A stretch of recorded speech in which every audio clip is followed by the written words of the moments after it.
Siyempre mga tol, tatawagin ko dyan si John Lloyd para tikman din yung ating ginawa. Tatanungin din natin kung masarap ba o patapon niyang. Tas nung tinikman niya umulit pa ng kagat.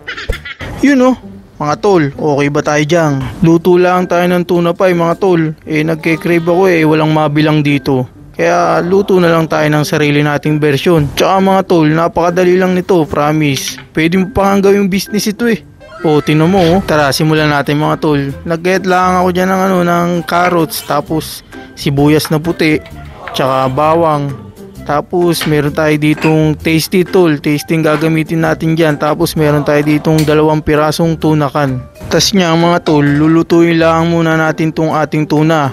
Tas niready ko na dyan yung ating mga gagamitin. Ginisa ko lang dyan yung ating bawang mga tol. Tapos nilagyan ko lang din ng paminta.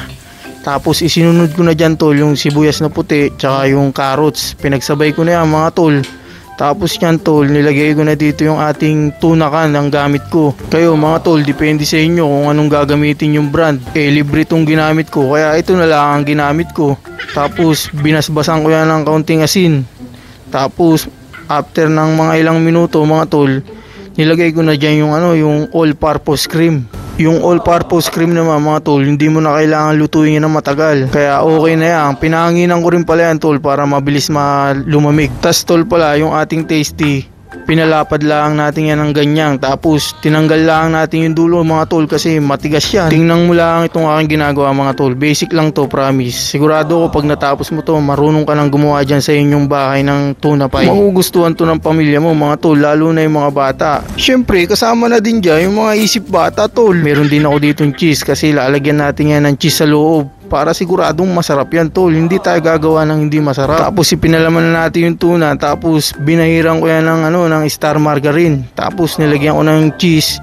Tapos niplat ko lang yan ng tinidor mga tol. Papaganyan lang yan napakadali lang yan. Pero hindi pa tapos yan mga tol kasi meron pa tayo dyan gagawin. Nagbasag na ako dito ng itlog mga tol. 2 lang ang gamit ko kasi konti lang naman yan. Tapos hinalo-halo ko lang yan mga tol hanggang sa malula. Tapos tol, nag-ready na rin ako ng breadcrumbs dyan. Tapos yung ginawa natin, nilublob na agad natin sa itlog tol. Tapos diretso na natin yan sa ating breadcrumbs. Siguraduhin nyo lang tol na makot ng breadcrumbs yung lahat ng parte ng tasty. Tapos niya, isa lang na agad natin yan tol sa mainit na kawali na may mantika syempre. Tsaka tol, napakabilis lang lutuin nito. Nako, tingnan nyo naman mga tol tuwan-tuwa ang mga bata nito mga tol, lalong-lalo na yung mga isip bata. Tas niyan, salang na din natin yung pangalawang batch mga tol. Nung laluto, eto na mga tol napakadali lang, napaka-basic, napaka-solid meron ka na ang malupit na tuna pie tol, parang Jollibee yan. Syempre mga tol, close up ko sa iyo yan para kitang kita mo ang itsura niyan. Syempre hindi naman ako kontento kung hindi ko ipapakita sa inyo yung kaloob-looban niyan Tingnan nyo naman solid na solid.